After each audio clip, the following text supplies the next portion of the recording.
أفضل 5 قراء للقرآن الكريم من كل مذهب. في المذهب الشيعي عامر الكاظمي. إنا أنزلناه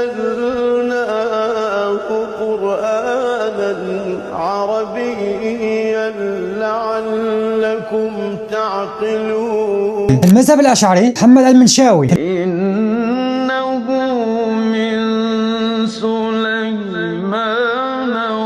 في المذهب الزيدي محمد هاشم المرتضى. يا عبادي الذين أسرفوا على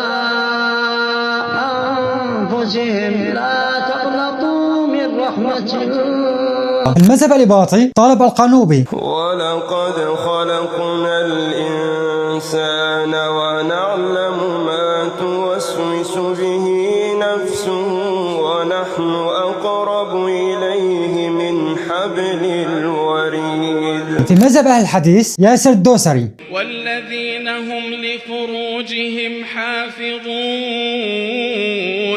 إلا